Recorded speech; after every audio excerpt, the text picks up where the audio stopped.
Well, hello again. Welcome back to yet another Nerd Talk. Woo! Surprise! It's happening! Yay! Nerd Talk! Woo! Yeah. Okay, enough hype up. Anyways, today we're talking about fighters. Not that kind. No, this kind, the D&D fire type, aka literally the easiest class in the entire game. Oh, don't believe me? Watch. I'm about to explain why it is. Now then. Since I don't want to be here all day, I'm not going to go into super big detail about all this, but this is how it's going to work. First off, we're talking about the main fire class first, just so you get a basis as to why this is broken. And then, we're going to talk about all the crazy broken subclasses that fighter has. And also how about like 50% of them are anime references? Probably more than 50%, but I'm not counting. With all that being said, let's just get right into it.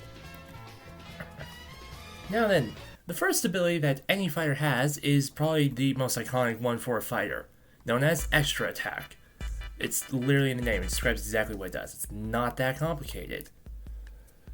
Now then, here's how Extra Attack works. Basically, imagine you are out there fighting some big bad evil man guy thing that just recently kidnapped the princess from another castle. I don't know, I don't care.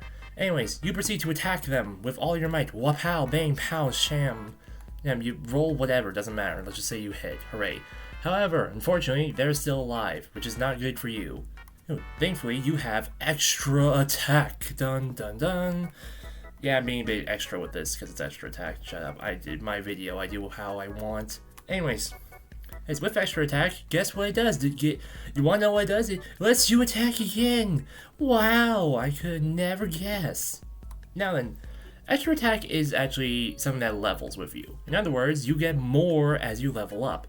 It first starts off at the 5th level, you get 2 attacks, hooray, per attack action. We'll go over what an attack action is in a bit. And then at 11th level, you proceed to have 3 attacks per action, and then at 20th level, you get 4, which is sizable to say the least. And remember, this is per attack action. This is a bit confusing, but I'll explain this here. Basically, here's how this works. Action and attack action are effectively the same. It takes a full action in order to do an attack action. Not that complicated. And the reason this is important is because you're making an attack usually with a melee weapon. So other things like casting spells or performing a specific action, stuff like that, might consume your action. So just be aware of that. But that's all kind of irrelevant with this next ability. Let's say you do your extra attack and do damage to the bad dude who's doing things that aren't good for doing. And unfortunately, somehow they're still alive, again, even if barely. What if I told you we can double your numbers with Action Surge? Now then, this literally just lets you do another action turn again. It's not that complicated, again. Just like the fire class, woo. Now then, let's do some math. 3 attacks per action, then from Action Surge you get it to do it again, and so double it, basically. That's 6 attacks within 6 seconds. I remind you, Action Surge lets you take another action. In D&D, each turn is 6 seconds. I guess there's also the 9th level ability you unlock called Indomitable for fighter, but nobody really uses it. It's basically just advantage, but worse. Legendary resistance, however you want to call it. The way it works is that basically if you roll bad on one roll, you can roll again, but if you roll worse on the second one, you kind of have to take it. So not a lot of people really use it. Anyways, the main thing that fighters are known for is just attacking a whole bunch very consistently. Now then, I said before I was going to be talking about all the subclasses as well, along with fighter. Now, I'm still going to do that, but because I'm a YouTuber and I want to rage bait people into watching this video for longer, also because I just, in general, have an actual opinion on this, I'm putting this in a tier list. So, if your favorite subclass isn't on this, I don't care. I'm only covering so many, so the video's not a whole hour long. It's boring, okay? Look, Champion is just boring, it's basic, nobody actually likes it. I mean, even looking at the abilities, it's just more boring. It's saying, oh hey, cool, I touched your shirt, that counts as a critical hit, or just better rolling.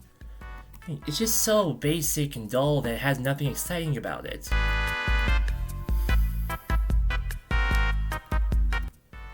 Now then, And Rune Knight is well, it's basically just magic runes, but fun.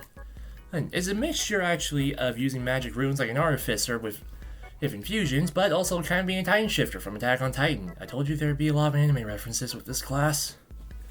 That's because a lot of its abilities is actually about making you really big and or on the same level as a giant. Yeah, I'm not joking, multiple of these things only increase as you go further up the tree. Oh boy, Psy Warrior, so cool, I use psychic power. Now this seems like a cool thing at first. That means you get a defensive shield, you get a striking ability, you get a movement ability, it's all so cool.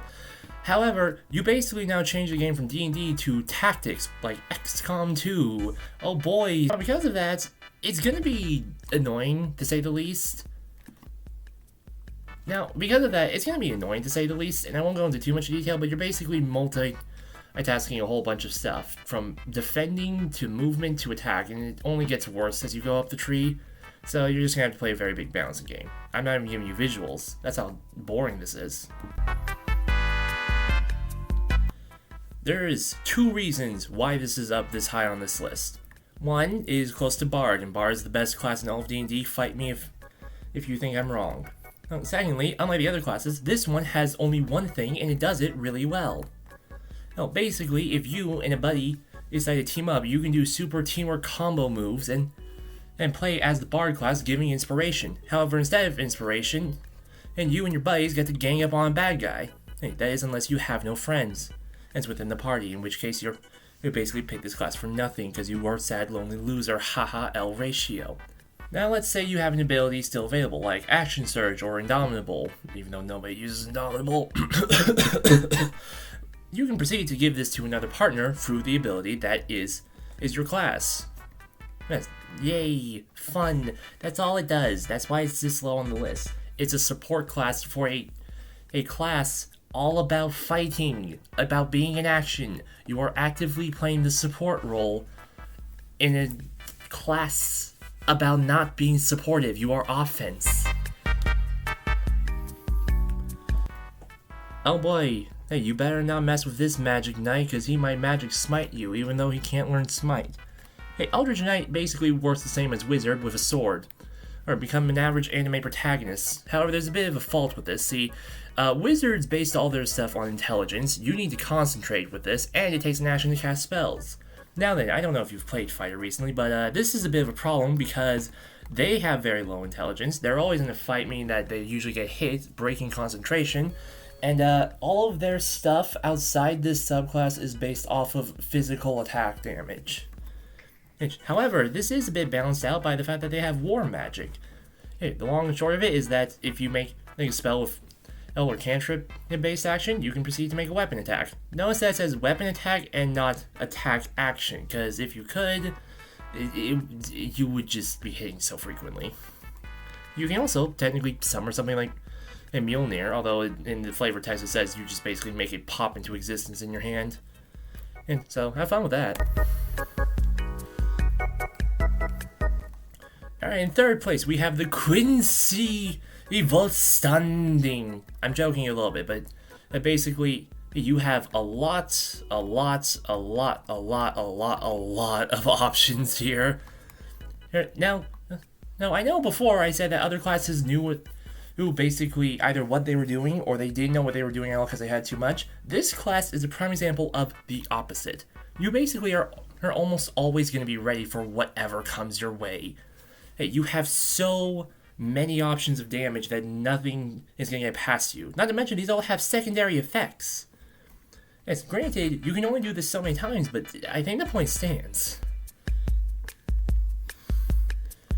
Ah yes, the way of the samurai. I do not wish to be horny no more. I'm losing my mind, brother.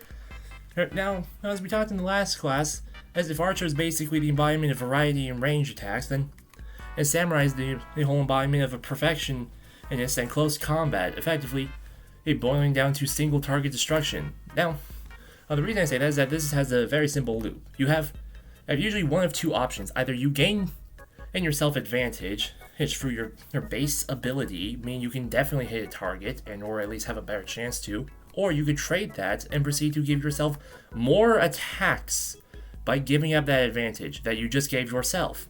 Also note, this doesn't even have to work for yourself. If you somehow just get advantage and proceed to just use it, you can then proceed to stack on top multiple slashes if you can get advantage again. And I don't know if you're going to run a D&D game that allows multiple advantages. I do most of the time, but I don't know. Well, point stands pretty cool.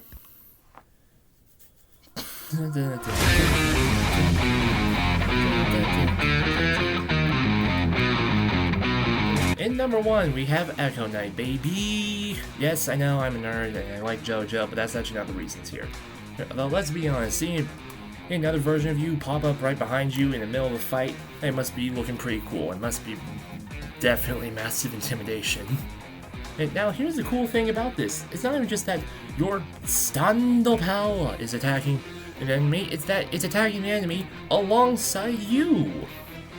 Now, let me just break this down for you real quick here. Now then, I've been basing all of these guys off of their 20th level ability, the absolute peak of their performance. Now then, let me make this clear. At 20th level for a fighter, you get basically 4 attacks per attack action. Action Surge lets you double that. Now then, when you pick up Echo Knight and you're at 20th level, you no longer have just 1 Echo Knight. You have 2, meaning you now triple that number as well. I've done the math, I've checked it. Which means you are now attacking a total of 24 times per round. Let me make this clear. This is 24 attacks in 6 seconds. And that's not even the craziest part of Echo Knight.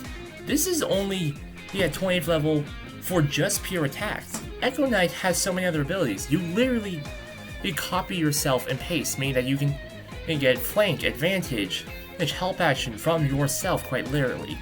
Hey, you also will get the ability to basically use them like spy drones. Casting them out into the city, giving them their own operation stuff, whatever you want, and you can look through their eyes at any time. They also have this body shield if they're close enough to a target, and if you reabsorb them, they heal you. I'm not kidding. This is a final level ability that basically says you can bring them back into you and heal you. Other abilities have something like this, but honestly, it's not even a JoJo stand. It's more Shadow Clone Jutsu type random stuff happening here. It's broken. I'm level here. It's broken. Now then, and with all that being said, of course this is my opinion and I stand by it. You can fight me in the comments. I do not care. There. And also, before you ask, no, I'm not covering all of this. I'm not covering battle tactics. Are you kidding? That's going to make this video a whole entire 30 minutes long. I don't do that. Anyways, have a good day.